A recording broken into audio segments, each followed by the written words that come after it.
right, good afternoon, everyone. I hope everyone is having a great day so far. I'm excited to spend the next 90 minutes or so talking with you today about resiliency and grit and mental toughness and some of the things that go into developing the entrepreneurial mindset that is so vital to being successful / not killing yourself and or someone else along your entrepreneurial journey. So, as I'm sure you've experienced in your journey thus far, both professionally and personally, there are a lot of ups and downs and roller coasters and dips and really exciting things that happen and are, you get really, really high, the world is awesome and everything's going to happen, everyone's going to pay us money and buy the product and investors are just making it rain all around us. That's great. The next day you wake up and everything's gone to shit and you don't have anything, the product is broken, the investors aren't returning your calls, their check is in the mail for about 3 weeks, and you have bills that are overdue. And what I'm hoping to communicate to you, kind of the learning objective for today, how to be a little bit more calm throughout the whole process and perhaps not get as excited and amped up and, oh my God, this is awesome! And it's like, oh my God, I hate it. Like, if you've been down here, it's kind of hard to get up. So how do we get a little bit more balance in the middle? How do we develop some resiliency habits? The first one I want to go over today is the idea of personal energy management. And this is a lot of self-awareness tied in with self-care and understanding that you can't actually go hard at 100% for 24 hours a day. It's not sustainable. We need sleep. Our bodies, I look around the room, not a lot of 18-year-old college students in here who can get by with 4 or 6 hours of sleep anymore. I'm a huge fan of 8 hours of sleep every night. And if you can't get a full night's sleep, making sure you have either a nap or a mindfulness practice or meditation or just 10, 20 minutes of not being glued to a computer screen or on our phones, taking time to let your body recharge, making sure that you're eating and drinking along the way. Personally, I know I've worked 12 hours straight and forgot to eat all day, and then suddenly it's nighttime and I'm like really grumpy and a little hangry and can't focus, and I don't know why. And then I'm like, oh, I never ate anything all day. So one thing I do very deliberately is I always have snacks with me. If you need something to eat, I got 7 different types of snacks in that bag, And whether, coffee is good to get you the energy, it's not good at 6 o'clock at night or 10 o'clock at night when you're still working and you're like, hey, I just got to go for, a little bit longer. I think being cognizant of your caffeine intake. You want a coffee in the morning, that's great. A coffee at lunch, okay. Coffee at dinner or coffee when it's dark outside, probably not good for your circadian rhythm, for your energy, and knowing and recognizing as, maybe you're at like 100% or 90%, you're doing pretty well. When you get to 70, 60% energy, 50% energy, it doesn't mean, hey, I'm going to keep going and I can get more done. Oftentimes it means it's time to take a break. And one of the things that I've learned is that, there's a saying, the best work harder than the rest. Okay, the best work harder than the rest. The best also rest harder than the rest. And they're very deliberate in taking that rest, in knowing when they need a break, and talking about literally anything besides work, whether it's the Nats baseball game tonight, or the weather, or a movie, or Game of Thrones, or your niece's birthday party. Talk about and think about things that are not work all day long. You can't sustain that mental focus, and oftentimes our subconscious brain solves a lot of problems when we stop thinking explicitly about them. And science has shown that we can work hard for like maybe a 50 to 90 minute period, and then we need a 7 to 20 minute break. And that break can just be walking around for a little while, get up, go to the bathroom, go to the kitchen, go to a coffee shop, leave your desk, don't just stay there glued to a computer for 4, 6, or 8, or 10, or 12, or 24 hours.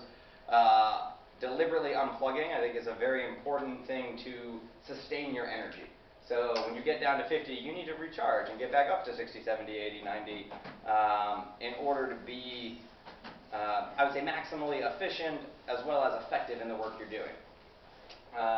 The second thing you can do to develop a more resilient mindset is shifting the lens at which you see the world. And sometimes what this means is looking at problems from a new angle, perhaps talking talking to somebody else who has a different perspective. It also means practicing how you reframe experiences. So when something bad happens, a customer says, I'm not going to buy it, you spent 20 hours working on this proposal, you send it to them, you get that email back, and they said, thanks, but no thanks. I have struggled a lot with this over the years, and one thing that I found is not effective is to be too scared to open the email. So there's been times where I've submitted a proposal, I see that customer emailed me, but I'm not going to open it because it's kind of like the box with the dead cat in it, Schrodinger's cat, where you don't know if the cat's dead or not until you open it and then it's definitely one or the other. Sometimes I want to just live in this world of, hey, maybe they actually said yes and they're going to pay me, until I open the email and I'm like, and then I have to deal with it and all those things. One thing I've tried to be more deliberate about is to lean into that and to say, hey, I know there's a big message in this email. It might be good, it might be bad. At this point, I can't control what's in that. What I can control is my own reasoned mind and how I respond to that. And knowing that when you're planning for submitting a proposal, let's say, hey, what's the plan A? Here's the best case scenario. They love everything. We're just going to do it the way I scoped it out. Plan B, okay, they want to change a few things. Maybe they don't want the $20,000 version. They want a $10,000 version. That's great.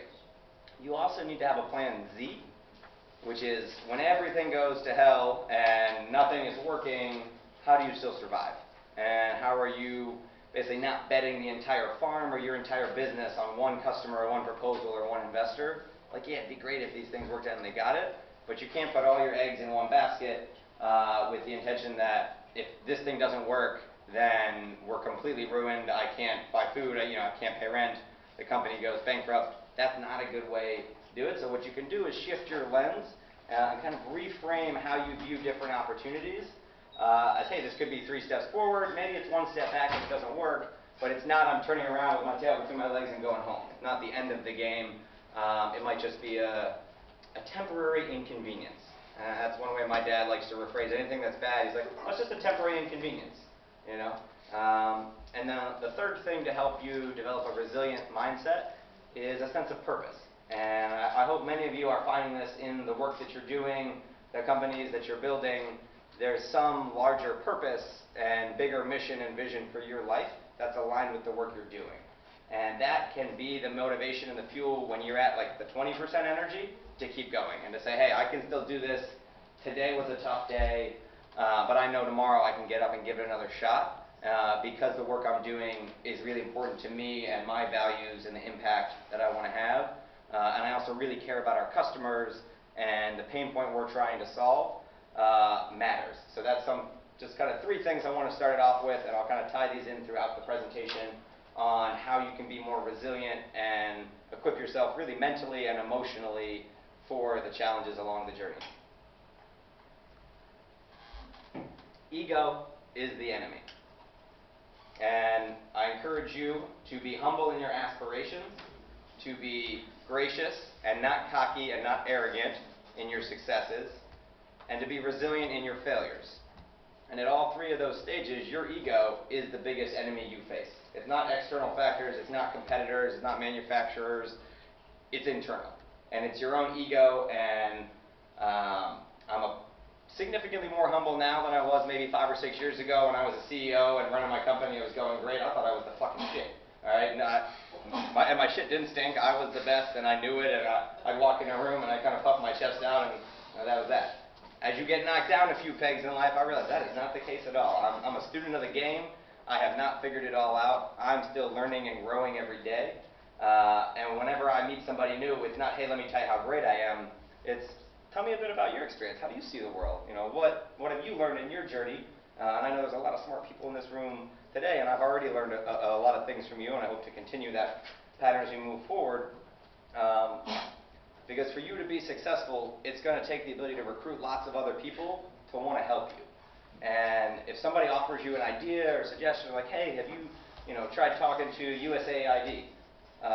There's a couple options. You could be like, oh yeah, I tried that. They didn't answer. Like, they don't like us. We're not going to work with them. They suck. Screw it.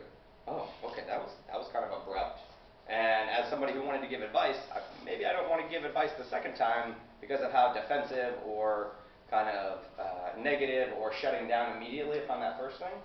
Second one is to be open and receptive, and that's a good idea. We tried it in the past. I had one connection, and it didn't really pan out. However, I know they'd be a great partner, and I'm curious, like, who do you know in that organization, and how could you envision a partnership between my company and this organization?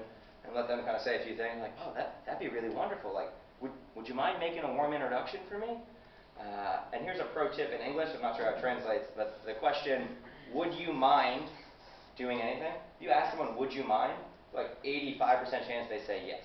It's like politely framed where they're allowed to say no, but most people wouldn't mind if you're asking for like a small, hey, would you mind introducing me to that person? Would you mind looking at my pitch deck for 10 minutes? Would you mind getting a cup of coffee with me? It's a great way to kind of non-threatening or too aggressively ask for help. And then the other thing is to be resilient in your failures. When you fall down, you're not down forever. Even like the biggest boxers who get beat up and fall down on the mat, eventually they get up and they go back to the gym and they train and they'll come and fight another day. It is a useful mental model to identify when you've hit a wall for the day, and it could be at 10 o'clock at night. It could be at 3 in the afternoon if you just get your ass kicked in a 2 to 3 meeting, or maybe it's at 3:30 today after this session. I hit a wall and I say, hey, I'm done for the day. I don't have the resources. Let me just focus on the rest and the recovery phases and recharge for tomorrow. And maybe that's watching 3 hours of Netflix and just like letting you kind of sink into the couch. That's okay. Part of your life is going to be those times. And I've seen a lot of entrepreneurs who beat themselves up because I'm not working hard enough. Like, no, I can't watch Netflix. Like, I gotta send 10 more emails and work on this presentation and go see this person. Some days you can't do all of those things. And recognizing when you hit one of those walls and being kind to yourself and having that internal dialogue and narrative that it's okay, and I'm going to try again tomorrow. And I normally go to bed at 10. Maybe tonight I go to bed at 8. Let me get some extra sleep. I wake up a little earlier tomorrow, and I'm rejuvenated. And your mind, after 8 hours of sleep, can be a lot more crisp and sharp to tackle the problems you have. So you were born to win. And to be a winner, you must plan to win, and then you prepare to win, so finally you can expect to win. And the way I found this should kind of split your time is 60% of it you're planning, 30% of it you're preparing, and 10% of it you actually get to show up and expect to win. I'm in this classroom today, I'm expecting to win this presentation. Spent a lot of time planning it, preparing the slides. I know what's on the content, I know how to deliver this, so that I'm walking in here with my A game, expecting this to be a great presentation and hopefully leave you with some wonderful lessons. There are other instances in life where I just kind of show up and I wing it and I don't really know what's on slides. I'm like, well, let's see, what am I supposed to say next? Some of us have the raw talent to get by or to do well enough with that. However, if you want to be the best, and not like kind of the best, but like the top 10%, the top 1% of your industry, of what you're doing, you got to put in the work outside of the arena or outside of the conference room or the business meeting, and really hone your messaging, your craft. How do you communicate? Practice your pitch in front of the mirror, videotape your pitch. Like, I have this camera to videotape every presentation I do, and I watch the game film, and I break down, okay, what's my mannerisms, what points seem to resonate well, when did I kind of stumble or not know exactly what I was saying, did I put the slides in the wrong order, do I need to move them around? These are things that you can continue to practice for the rest of your life. You're constantly planning and preparing so that when you do get to these bigger stages, you can expect success. And the quote there in the bottom left is one of my favorites from Zig Ziglar. It says, you can have everything you want in life as long as you help enough other people get what they want. Those are words to live by. They're words that have had a profound impact on me, and I encourage you to think about how you can help others on your successful path. Now, the one on the left looks great. That up and to the right, that's every investor deck. Every graph is always up and to the right. In actuality, it's a lot more of a twist and turn and some steps back and a jumble, and I don't even know where the knot is in the middle, and then suddenly, ta-da, it's wonderful, yay, look how successful of a business we are. Be prepared for all of that stuff in the middle. That's absolutely part of all of your journeys, and to expect to not face adversity or not have setbacks or not accidentally delete a file that was super important you'd worked on for 8 hours, you got to do it all over again from scratch. Great, lean into that, recognize this is not ideal, and okay, I know most of it, let's rebuild it and maybe a little bit better the second time. And just, I'll send out these slides after this presentation, and you guys got the slides on crowdfunding, correct? Yes. Okay, and all the resources, wonderful. So take a look under the water. This is the success iceberg. When you see people on social media, it tends to just be the stuff above the water. Oh, this is awesome. Look at all these customers. Oh, I just deposited a big investor check. We're crushing it. We're killing it. Look at all this stuff. People very rarely post on social media or speak publicly about the disappointment and the sacrifices and the persistence that they needed and the disciplined mindset that they have where they don't go to happy hour at 5 every day. I get some of my best work done on Fridays from 5 to 10 p.m. because most people are out drinking and I'm out on my laptop still hustling, lapping them and making up that ground so that we've got more momentum and more progress heading into the next week. So finding times when everybody else is resting may be a good time for you to actually work, assuming you put in some rest ahead of time to give yourself the energy for that.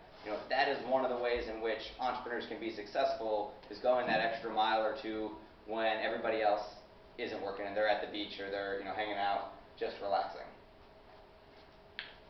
So the emotional journey of anything great starts off pretty good. It's going to be fine. Oh, this is a little bit harder. And there's this thing called the trough of sorrow and despair, which is not a short-term visit. It's a pretty long-term journey somewhere in the middle. You've got a little bit of traction, a little bit of money coming in, but you're not operating at scale. You don't have 1,000 or 10,000 or 100,000 customers or dollars coming into the bank account. So it takes a lot of belief and persistence, as well as social emotional support from people outside of the organization to help you kind of cross that bridge, not get stuck in the mud or the quicksand or whatever you want to call it in the middle. I think the majority of startups fail within the first 5 years. 5 years is a long time. All right, you're going to spend a lot of that 5 years in this kind of sticky situation where it's not great, you're not running full speed, you don't feel super confident going to all these meetings. A lot of people tell you no. Like at least 80% of the potential investors you ever talk to are going to say no. So just be prepared for that and think about what is an acceptable or achievable goal for, let's say, customer acquisition. So if you were playing baseball, you guys were on the baseball game tonight, right? So if you're a baseball player, you go up to bat. If you get a hit 1 out of 3 times, it's a .333 batting average, you're one of the best in the league. So literally, you could strike out twice, you get on base once, you're doing great. You might even be in the All-Star game, that's awesome. If you're selling any product or let's just say any product online, does anybody know what the average e-commerce conversion rate is for selling a product? Like the percentage of people who go to your homepage versus the percent who pay you money and buy the product? 0.something%. It's like 2%, a little bit less than 2%, which means literally 98% of the humans who go to your website cannot buy it, and if that is 2% do, you're crushing it. You're doing great. Now, if you take a step back on that math, that means you need more than 100 people to go to your website, or if you get 100, you're going to sell 2. All right. If you get 1,000 people to go to your website, you're going to sell 20 items. That's pretty good. You can use this math to figure out how much you make per item, what's your revenue goal for the month or the quarter, and then literally times it by, I think, 50, because 2%, basically how many total people do you need to drive to your website to get them through the funnel. There's also ways in which you can optimize your website so it doesn't take 9 or 10 pages and clicks and forms for people to pay you money. One of the things I found with Wadeborn was to go through the whole funnel and find the product, add it to the cart, check out, put in your shipping and everything. It took 9 different web pages, literally 9 steps to pay me money. And the average website visitor visited 3.5 pages. So people only going to 3.5 or 4 pages, they haven't even made it halfway to paying me money yet. So think about how can you streamline that, how can you alleviate some of the friction, and make it easy for first-time customers and especially repeat buyers. So if people set up, like a account on your website, can they log in and Amazon has the one-click button? You know how much money they make because of that one-click button? The fact that you don't have to go through all these things, they have your shipping address, they have your credit card on file, and you can just push it and boom, it's going to come within 48 hours. Not saying you'll be able to get to the full Amazon level of efficiency, but you can think about how to be better prepared to convert any leads who come to your website. So there's 2 handsome gentlemen in this photo. One of them is before you today. The other one is Kevin Plank, who is the CEO and founder of Under Armour. Pretty big company here in the States. He's got headquarters up in Baltimore. So probably about 4 years ago, I had the privilege of meeting Kevin. Came in and got to give him a little pitch about the business. And at that time, I had this habit of whenever I met a key influencer, there's a guest speaker, a panel discussion, really good at going up afterwards and giving them a pair of sunglasses as a gift, and I'd kind of get a photo with them, and it was great. So Kevin's in the room, there's a couple other entrepreneurs, and he's got his kind of right-hand, left-hand man, and I gave them each a pair of sunglasses. Like, here's 3 pairs, like, you guys are awesome, I want you to be my friend and like me and maybe investor, I don't know, we'll see what happens. Literally 10 seconds after I hand him the glasses, he goes, never forget to sell shirts or sunglasses. You have a product, you sell your product, you don't give your product away to anyone for free. Once you start giving it away for free, nobody's going to value it. You're clearly not valuing it because you're not even asking me to pay you money for it. I want to buy these sunglasses. Send me an invoice. And I'm like terrified. I'm like, oh my God, I offended him, but now I think he wants to pay me money. And how do I make an invoice for this guy? Where do I send it? And I figured it out. A couple weeks later, he mailed me a check for $386 from his personal checking account and bought the product. And that was a really significant lesson for me to understand that if you want to be successful, you got to sell it. And you got to define the value proposition, highlight the pain point, talk about the features, which means benefits, and have the other person see the value, and then attempt to close. And when you attempt to close, they might say no, and then you attempt to close again. All right? More than 60% of sales are made on the 5th close or later. The 5th close. So if you only try to close somebody once, or maybe twice, you're not getting half of the potential sales revenue. And yeah, it's uncomfortable, and sometimes people don't like being super salesy. You don't have to be super salesy. You can still ask for it. And you throw a little bit of humor in there. You know, don't do it for you, do it for me. You know, I need it. And, well, I know it's a lot of money. Do it anyways. You know, oh, you're over budget. That's great. Everybody who's ever bought my product has been over budget. We have meetings here every Tuesday night. Come on in. You'll meet everybody else who's over budget and loves our product. Think about ways in which you can be a little playful and ask for that sale over and over and over again. And again, you have to be resilient because you're going to get told no. And no doesn't mean like, fuck you, I hate you, I never want to talk to you again. It just means not right now. Or it means you haven't made me feel enough of the emotional brain chemicals to activate the decision to actually purchase it yet. So as you are building your life, I encourage you to build safety nets along the way. There are things that are not going to work out, and there's a concept of kind of the plan A, plan B, and then plan Z. So making sure that even if things go really terribly, you're not going bankrupt. And I talked about this a little bit last time. Like, it sucks going bankrupt. It's not a lot of fun. And when you don't have any money and there isn't cash in the bank account, you don't have cash in a shoebox or in your glove box or in your bag. So as you're acquiring assets and wealth and cash and other things, you know, incrementally save things. As you get $100, okay, put $10 here. As you get another $100, put $20 here. As you get $1,000, okay, put $100 over here. And know that you're kind of building the scaffolding to support you as you get higher. It's kind of like a house of cards. At some point, you're going to fall down a little bit. If you have that scaffolding, that supportive, hey, you know, I got at least $1,000 sitting around. Like, if we needed to pay this vendor to make sure this part of our manufacturing supply chain gets here to put these widgets together to then get to the customer within 2 weeks, like we said we would, you're not scrambling to figure out, hey, how do I get enough money to pay this one invoice because the payment term shifted from net 30 to I got to pay them a month in advance. You know, that can be challenging depending on the cash flow of your business as well as your personal cash flow. You guys ever play Monopoly? Is it the board game? Monopoly? All right, so usually one person runs out of money and they go bankrupt and they're like, this sucks, game's over, like, and walk away. It's actually not how it works in business. Once you realize you don't have any money, you don't get to just walk away. It took me about 5 months and 50 pages of legal paperwork and bank statements and meetings with lawyers, and there's like a 341 meeting of the creditors where anybody you owe money to can come in and tell you that you're a horrible person and they want to sue you, and you have no idea if anyone's going to show up or not. You know the court has all their mailing addresses and sent them letters. I was very lucky and grateful that nobody showed up that day, but boy was I stressed the night before and weeks before, honestly, just visualizing people coming in and, you know, just attacking me and the business, and it didn't work. And, you know, I really wanted it to. I think there's the benefit of I didn't do super sketchy things and wasn't like a Ponzi scheme or, you know, doing all this other stuff. Just, it didn't work. We didn't end up making money, and that's okay as long as you own it. And I'd encourage you to also, like, have good accounting practices throughout the time so that if at some point you do shut it down, you can kind of point to, hey, you know, here's challenges where we didn't have enough cash during this period of either manufacturing more products or getting ready to expand to new markets. So life is one big vocabulary quiz. And I highly encourage you bookmark investopedia.com. It is the best resource for defining and giving examples of any business terminology or word that you may or may not be familiar with. I never took business classes. I was a computer science major. I could code a lot of things in Java, maybe do a little computer security. I'd never seen an income statement and balance sheet until I was like 27 years old. And so whether or not you are an MBA or a CPA or whatever it is, this is a great resource. Whenever somebody uses a business word or something you're not sure about, look it up right there. So, how do we get better and keep improving? That's a good question.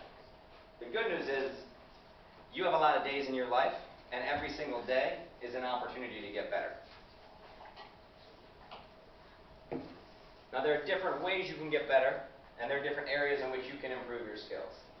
And the primary concept I want you to walk away from today is that if you were to get 1% better physically, 1% better mentally, 1% better emotionally, and 1% better spiritually every day, that would compound absurdly over time. In just 1 year, you would have a 3,700% increase in any of these areas.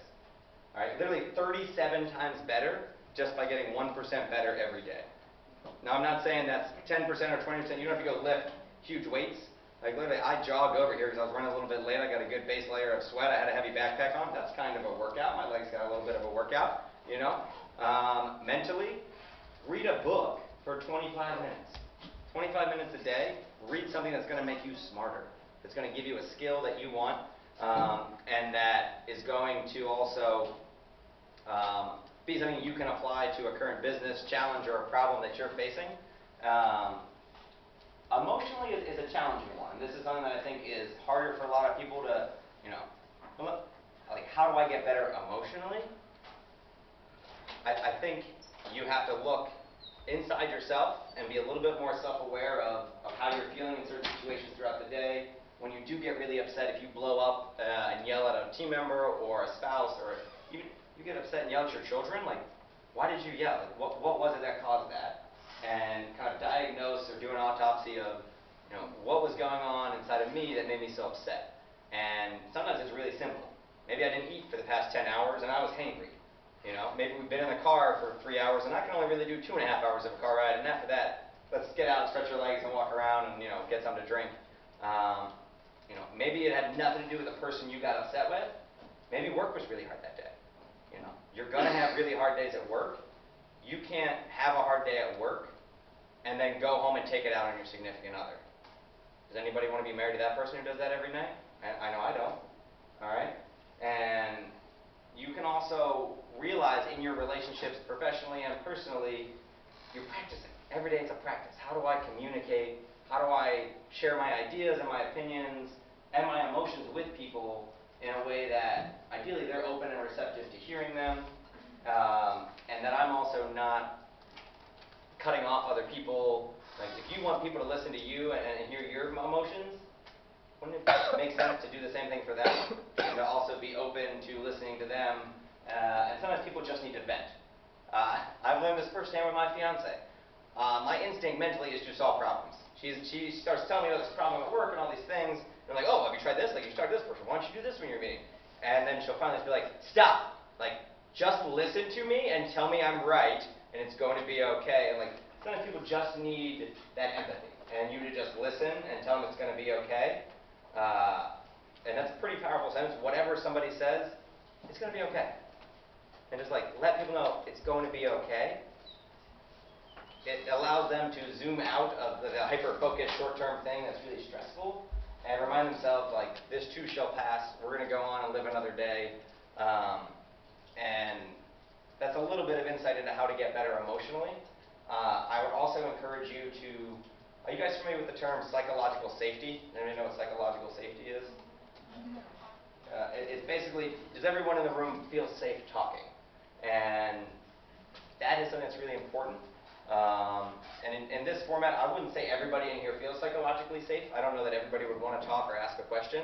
And I'll take some responsibility for that. I kind of dove into the presentation, and I'm more lecturing than kind of being interactive today. You mean sort of being confident? Yes.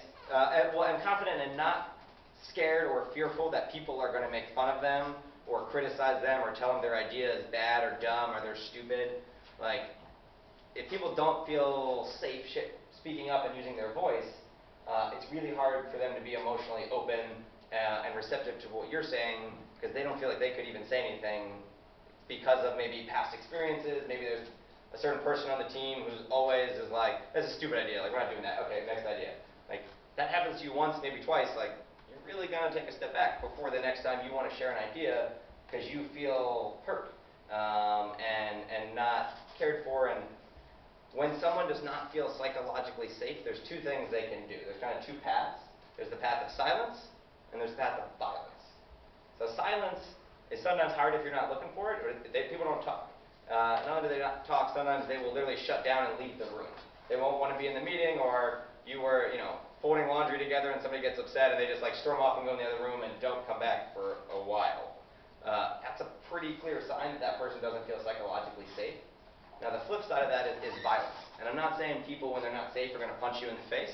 They might, but violence is more so oral. And it can often be when people raise their voice, when they start yelling or screaming, when people start cussing and using profanity. That's a pretty clear sign that they don't feel very safe.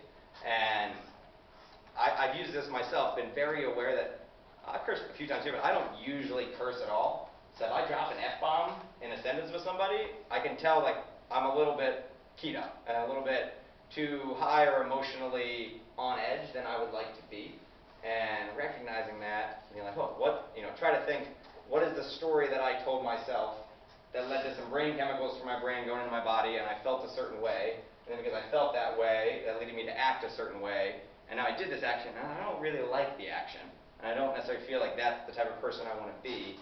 So then you have to retrace your steps in the path and think about, okay, what did I think and what was the story I told myself that led down this path? And so going back to the very first slide, how do you shift your lens? As you retrace this path and you identify a pattern or something that you didn't want to do, how can you adjust it so next time when you see that, hey, I'm telling myself this story that I'm not good enough and that nobody wants to hear my ideas and I'm stupid, that's not the right story I want to tell myself. I'm actually really smart and thoughtful and I've studied the market and I know this is a really good idea. How can I reframe that story in my head to feel confident sharing it and introducing it to the group, knowing that people will be open and receptive? So we talked about 1% better physically, mentally, emotionally, and spiritually. I have a theory that there are 10 pillars in your life. And these 10 pillars support one another. Are you guys familiar with like Stonehenge, like the big circle thing? I want you to imagine these 10 pillars, and they're all kind of going to the middle, supporting one another. And basically every time you have a big setback in your life, one of these pillars starts to crumble. Just like absolutely fall apart. It might be a family thing. For example, in December, my dad got real sick. My dad was actually in the hospital for 25 days over the holidays, through Christmas and New Year's. That was really, really hard. I'm his youngest son. I took a lot of time off of work, was up in Baltimore trying to care for him, and I'm incredibly grateful he's healthy today. I chatted with him earlier on my way over here. He's doing healthy. When something like that happens, though, it can be a forcing function or something that leads you to self-sabotage a lot of these other pillars of life. So it's important to recognize, hey, my family isn't doing well or there's some challenges here. That doesn't mean I should fight with my spouse or my significant other. It actually means I need to open up and be vulnerable to that person and say, hey, Martina, I need more support now than normal because I'm dealing with all of these things that, my dad was in the hospital. I was the one who had to call his sisters and let them know the updates and call other family members on the drive home after I'd been there all day and let them know. That's emotionally draining. So you need to find other ways to fill yourself up and to be cognizant that when one pillar starts to crumble, you need to reinforce the foundation of the other pillars because they may be a little shaky. They don't have all the support they're used to.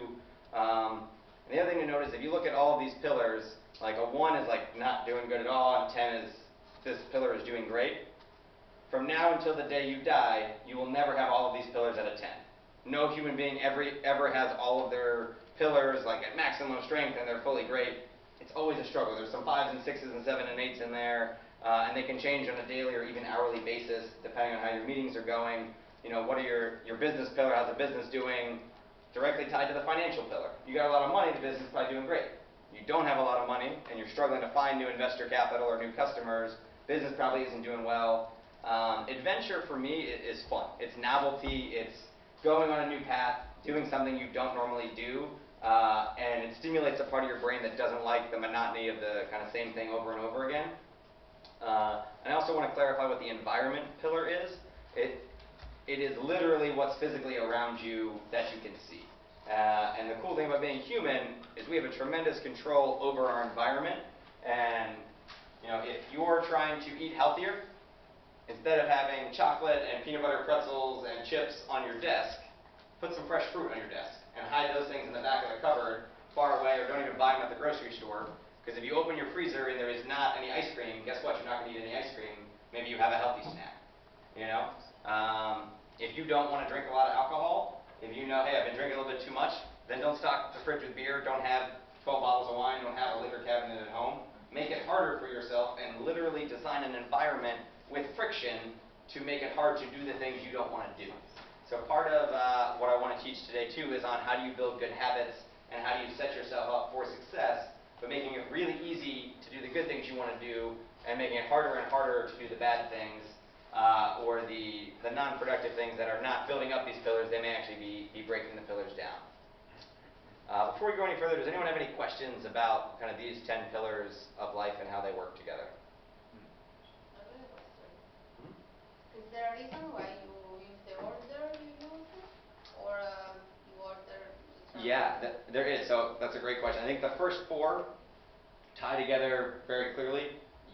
Physically is the base of the kind of the pyramid. If you're not physically healthy, if you're sick and you've got a sore throat and a cough, or you don't feel well and you're in bed, you're probably not doing that well emotionally, mentally, and spiritually.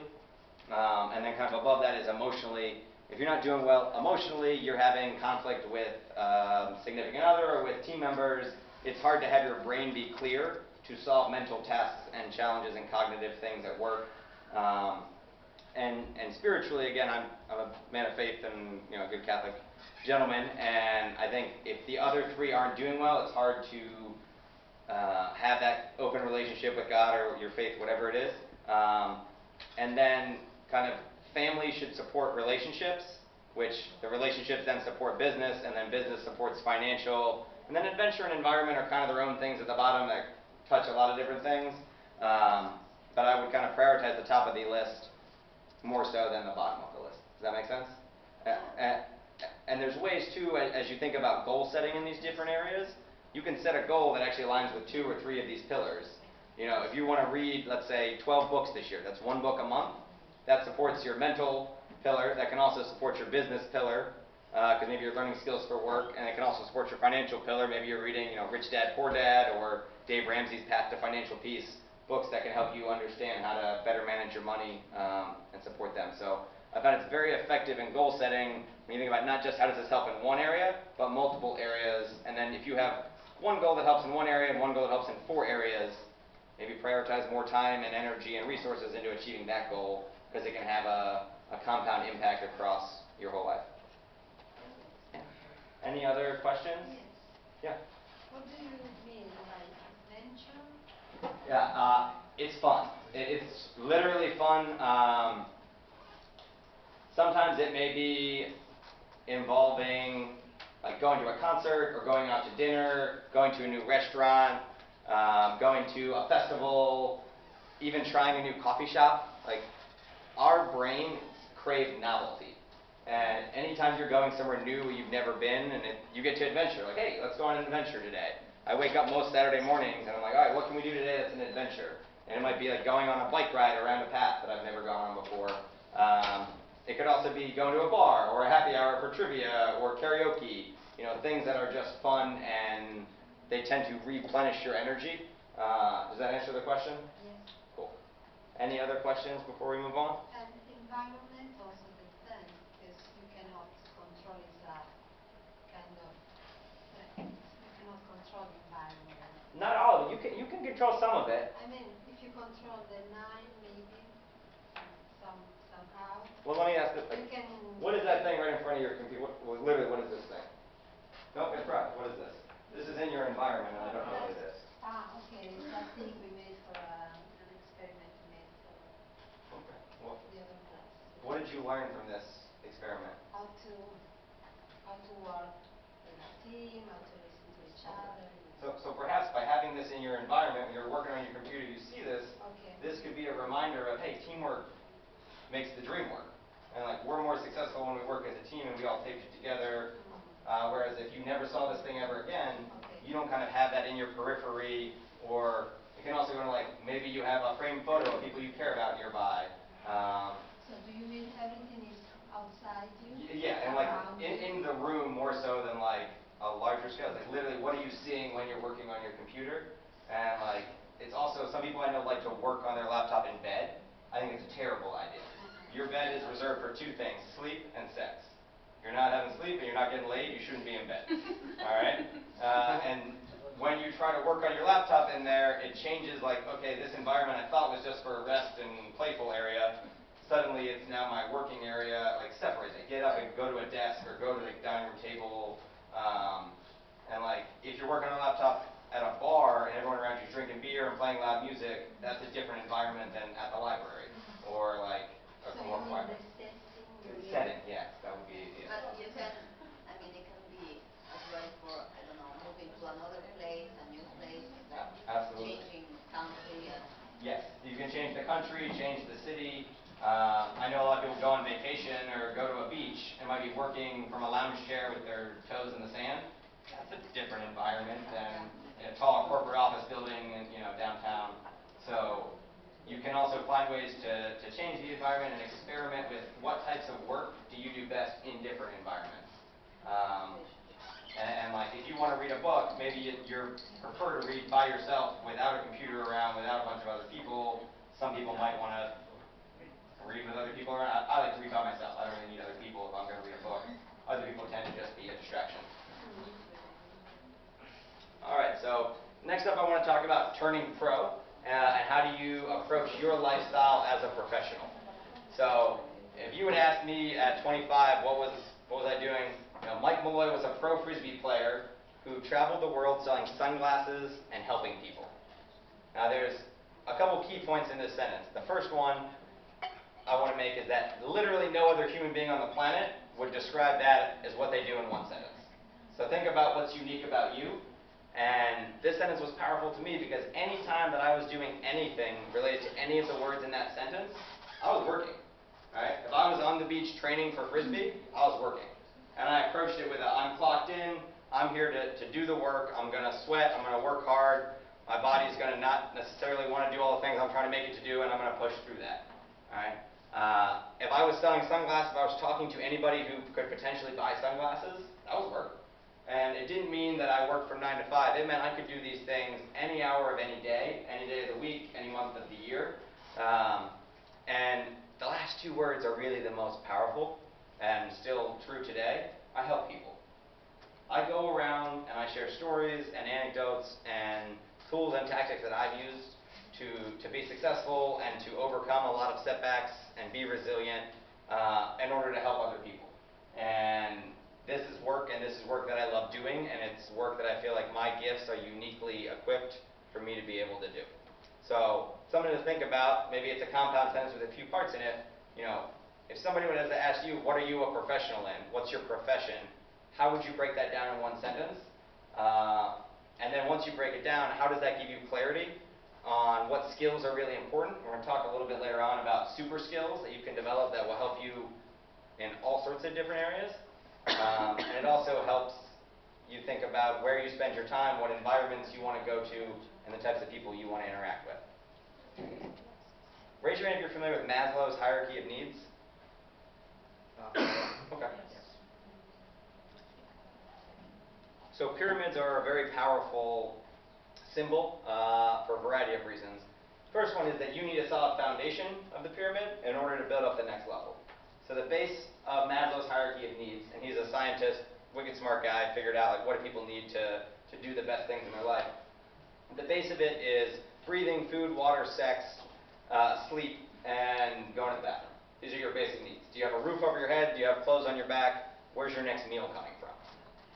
If you don't know where you're sleeping tonight, if you don't have any clothes or any clean clothes, and you don't have any food or any money to buy your next meal of food, then disregard the rest of the pyramid. You can't do things higher up there if that base level isn't met. And we're going to go through this for individual humans, and then next I'm going to talk about for customers, employees, and investors. So again, the base of the pyramid is important, you need that. The next level is safety, and kind of a safety of body. Are you secure in your job? Do you know you're going to get paid next Friday? Do you know your family is safe? If people aren't safe, there's that like fight, flight, or freeze kind of lizard brain from our ancestors who were in the jungle, and there's a tiger. Like, do you freeze? Do you run away? Do you try to fight it? If you don't feel safe, and this also connects in nicely with the concept of psychological safety. People need to be safe to then express the love and belonging. All right? Human beings crave love, and they crave a feeling of belonging. And belonging doesn't just mean, hey, like, I fit in this room. It means, if I wasn't in this room, would people miss me? Think about that. If any of you weren't here today, weren't here tomorrow, or didn't go to the baseball game tonight, would anyone miss you? I don't know. You know, that's something to think about, and the hope is that, yes, people would miss you, and that you've been a net positive contributor to this community, or this society, or this tribe, or this company, or this family, so that people do feel like you belong, and they love you, and they want you to be a part of it. The next level on this pyramid is esteem, kind of your self-esteem. How do you view yourself? Do you think you're a smart person? Do you think you're intelligent and kind and caring? Do you respect others? Do others respect you? If you don't feel good about yourself, and I know a lot of us often say a lot of really mean shit in our heads that we would never say to our best friend, but we look at ourselves in the mirror like, oh, I'm fat, I'm huge, I'm a hippo, like why am I this? I look hideous, like I should never go out in public. You're probably more attractive than like 90% of the humans on the planet, but your own self-talk is really negative. That is not healthy. It's really, really not healthy. Entrepreneurs, is things start to crumble in part of their business, and they wipe away all of their self-worth in all other areas. And they think they're worthless, and they can't contribute, and they're not attractive, and they're dumb, and they're always going to make these same mistakes, and they could never overcome it. Take a deep breath, because that's not the case. All right, that's the story that I'm trying to help you rewrite today, and understanding that if you change what you're telling yourself, and one of the easiest ways to do this is as you start to hear this negative dialogue, ask yourself, would I tell my best friend this? If my best friend called me up and she was crying and she was upset about something, is this the advice I would give her? I don't think so. And it would probably be a lot more empathetic and understanding and knowing, hey, you know, we're not perfect, we're all trying to get better. You know, think about a time in the past when you did something good, literally anything good. Be like, oh, okay, I did that one thing good. Maybe there's a second thing I did that was good. And how do you kind of rebuild that self-esteem? Which leads us to the top of the pyramid, and this is literally the goal in life, is to maximize the amount of time that you spend up here in self-actualization. All right, this is the highest level of cognitive thinking. All right, it is three-dimensional thinking. You're not just worried about the basic needs, they're all met. All right, you feel good about yourself, you feel like you belong. Now, how do we solve really large-scale problems for humankind? All right, how do we creatively iterate and grow our business and have a brand new marketing strategy that's going to require all these new customers? It's spending time at the top of this pyramid. And it's important that you understand the first 4 levels, you got to take care of them in order to spend more time self-actualizing. And sometimes it's really deep thought. It might be, as a computer programmer, it might be like when you're in flow. So raise your hand if you've ever been in flow. You know the concept of like you're in flow, time sort of fades away. You're kind of like one of those geniuses from Limitless or A Beautiful Mind. Anybody know what being in flow is? Okay. Like that is what you're going for. That's your goal, is how do you create more opportunities to be in flow and to be self-actualizing and visualizing what the short-term and long-term future looks like, and you just see the path of how you're going to get there, right? Imagine you didn't know where you were going to sleep tonight or where your next meal was going to come from. How would you possibly be able to get in flow and think about these like mind, world, universe-changing things? You wouldn't. It'd be really, really hard. All right? So now I'm going to take this pyramid and we're going to compare it to customers, employees, and investors. This is one of the most powerful analogies that I've learned ever in my life. It's all based. There's a book called Peak by a guy, Chip Connolly, who he basically owned like 40 boutique hotels in San Francisco in 2000. In 2001, the whole market crashed. Like, you guys know what I'm talking about? Like, it was terrible. No company was flying to San Francisco to stay in fancy hotels in 2001. And this guy owned 40 of them with nobody coming to check out their rooms. So he went through a lot of stuff, a pretty long dip, and read a ton of Abraham Maslow's writings and books, and came up with this kind of model of how to take his hierarchy of needs and map it onto these three distinct stakeholders who were vital to the lifeblood of his organization. So the first one is customers. And the basic need at the bottom of the pyramid for customers is you meet their expectations. So if somebody's expecting a hotel, what do they expect? They expect a front desk person, a hotel room, a bed, probably a key card to get in and out, and a bathroom. So you got to provide those basic expectations, and this maps nicely to those people's basic needs. Okay? From there, you have to meet their desires. This is kind of the middle of it, and that gets commitment. Okay, you know, they desired like a nice lobster meal, and you have a chef who can do room service and get that delivered right to the room. That's great. The special part about this is when you meet their unrecognized needs, all right, and things they didn't even know they needed, they are over the moon excited. If you think about like Airbnb experiences, and it's ironic because this guy, Chip Conley, had all these hotels. For the past 5 years, he's worked at Airbnb as the like gray-haired mentor, kind of advising the senior leadership on how do you rethink hospitality, and what are the things people don't even know they need. Like, how do you, somebody books a room in Hawaii, like, do you automatically get them surf lessons because they want to learn surfing? Or do you get them on a scuba diving tour? Or like, for my sunglasses company, our big unrecognized need was our warranty, where if you lost the glasses or they were broken or stolen, we'd mail you a new pair for free. No money. You just had to register on the website, we'd send it to you. And nobody had ever done that before. And we found that the people who went through our warranty program were our best brand evangelists. They told everyone they met about our product because of the impact it had on meeting this unrecognized need of feeling like their sunglasses were safe. And that it was okay, they could wear it at a music festival, and if they were, you know, in a big crowd and somebody stepped on their sunglasses and they broke them, we'd send them a new pair, it was okay. And that need really led to so much positive momentum and positive storytelling about our product. Which I'm going to segue now to the employees. So as you get employees in your organization, the base of the pyramid is money. All right, people work for you, they got to get paid enough to pay their rent, to buy their food, to buy their clothes. It's pretty straightforward. The middle of that pyramid is simply recognition. And as one example, if you're working on my team and I just come by and said, hey, you're doing a great job. I really appreciate it, and I trust you can get this done. Feel pretty good? Yeah. She feels good. All right. She's going to work hard for the next 2 weeks. I don't even know what she's doing. She's going to work hard on it. All right. There's a couple elements there. One, there's eye contact, a little shoulder physical touch to say, hey, I care about you, and then the word trust. When you tell an employee that you trust them, that is overwhelming kind of recognition that creates loyalty, and people want to keep working for you. And then the top of that pyramid is meaning. What is the mission and vision of your organization? And does that align with an individual's kind of personal values and what their mission and vision is for their life? And the more those two align, more people will go to work. Like I've been working at Halcyon for almost 3 years now because the mission of the organization is exactly what I want to do with my whole life. Like I do not make a lot of money there. I make less money than I made when I was 21 working as a Deloitte consultant. Okay? However, the meaning behind it really, really aligns with what I want to do in my life. That I wake up every morning, my feet hit the ground, I'm excited to go to work. All right?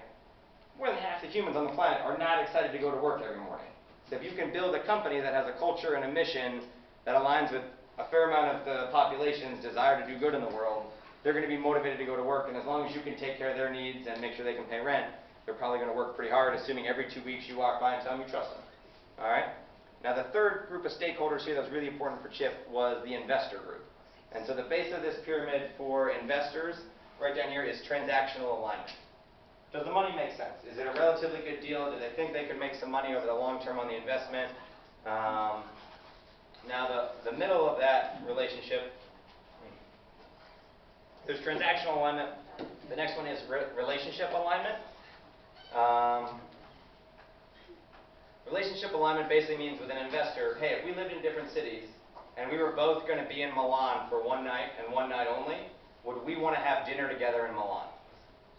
And if I wouldn't want to have dinner with the investor and or the investor wouldn't want to have dinner with me, don't do the deal. Don't take their money. They shouldn't give you the money. Like, business is part of life. It's not all of life. And people who are investing in your business are also investing in a relationship with you. And I have found human beings build those relationships, oftentimes the best, over meals. And maybe it's 3 hours with a few bottles of wine and a few courses and some good conversation.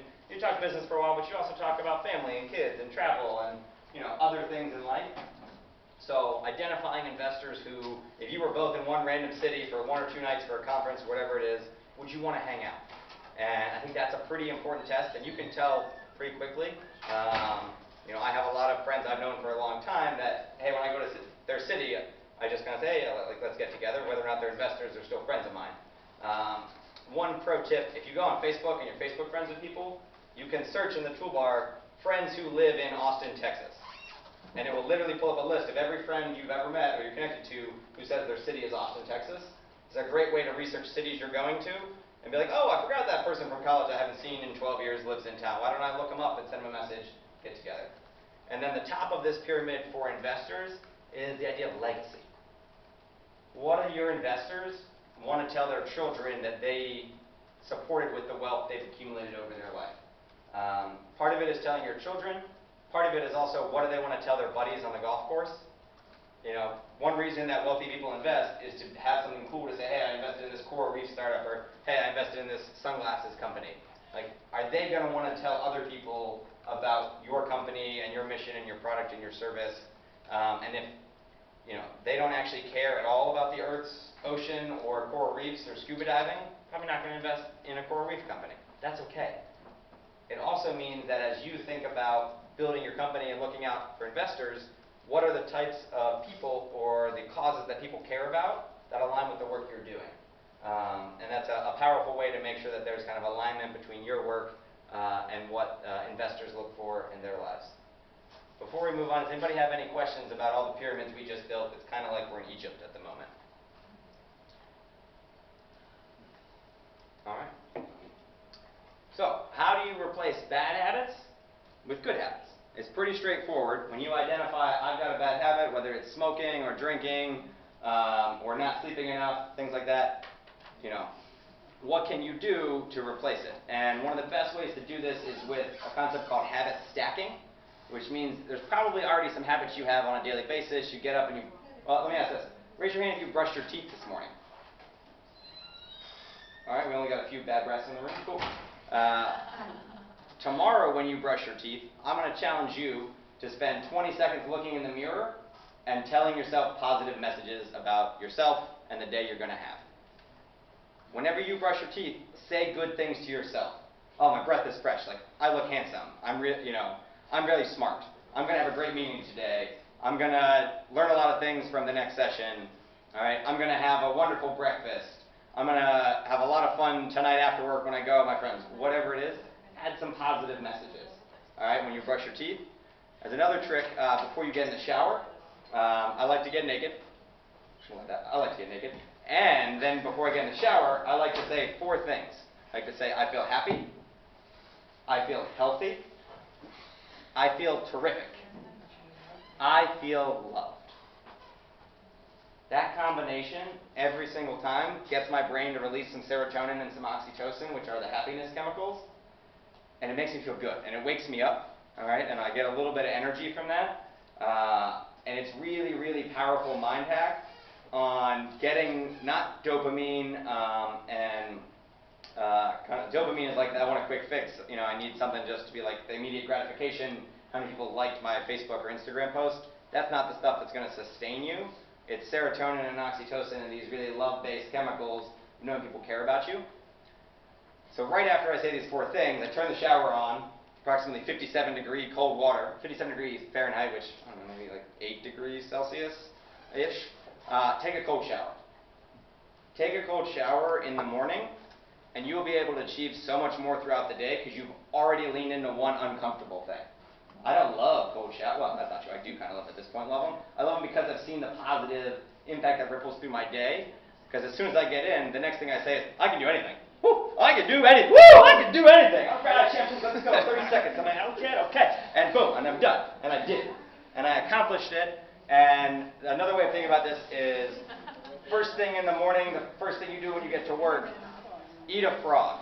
Imagine eating a frog, literally a live frog, before 10 a.m. every day. If you had a live frog and you ate the whole thing in the morning, the rest of the day, there's nothing worse or more disgusting than eating a live frog. you've proven you can do it, and everything else doesn't seem that bad. Don't actually eat the frog. It's a metaphor, guys. It's the idea of doing things that are hard. Don't put off this like really challenging big thing. This ties into like, I used to not check those emails when I knew it was there, but I wasn't sure, and I wanted to just like wait and live and like lean into that. And lean into a lot of it and know that there's going to be things that you're uncomfortable with. And if you get comfortable being uncomfortable and taking a cold shower, and the first thing you do in the morning is deal with the biggest challenge, the largest struggles, it's going to give you momentum as well as confidence that you can handle a lot of other tough stuff throughout the day. So part of my morning routine involves the acronym SAVERS, which is silence, affirmations, visualization, exercise, reading, and scribing, aka writing. I'm not saying you gotta do all 6 of these. If you can do 4 or more of these in the first hour you're awake, you're gonna set yourself up for success. And the affirmations we just went over, that can be brushing your teeth or when you're getting in the shower. Exercise is the one, I will be honest, I don't exercise in the morning. I'm an evening, nighttime exercise guy. But reading is pretty easy to do. Have a book on your nightstand. Didn't bring them with me, but I have 4 books that I actually read every single day. They're page-a-day books. And it's been one of the best keystone habits for my life. And there's 4 books. One is for adult children of alcoholics, and it talks about kind of positive messages as an adult recovering from different things, how to view the world and know that everything's going to be okay. The second one is from my great aunt Agnes, who passed away, which is kind of a Catholic faith-based. There's a little scripture passage and then a little message about it, just kind of one page. And then John Maxwell, who is a leadership coach, author, New York Times bestseller, he has a 365 page-a-day leader thing. So every day I get a page of leadership advice. I'm a leader at work, I'm a leader at Georgetown, I'm a leader on the Frisbee team, I'm a leader in my own life. I encourage you to be leaders as well and recognize that as you develop your leadership skills, you're going to be able to get higher up in life, and the people around you, you're going to be able to pull up with you. And then the 4th one is a Daily Stoic book. If you were to pick one of these books, I would recommend The Daily Stoic by Ryan Holiday. They also have an online newsletter at thedailystoic.com, where Stoicism is like an ancient Greek and Roman philosophy and can do so much to teach you about resiliency. Like, you want to be resilient, study Stoicism. And we're not like ancient people in the Roman, whatever it is they were doing there. But like Marcus Aurelius was one of the best emperors ever, and he has a whole book of meditations, which were just notes he was writing to himself. He never imagined them being saved or now published. Like, I've read the meditations at least once a year. I kind of listen to that audiobook to just remind myself that somebody and this was literally the most powerful human on the entire planet, making notes to himself to not have an ego and to not get bothered by the asshole in the court today who complained about this thing or the thousands of troops that had just died, you know,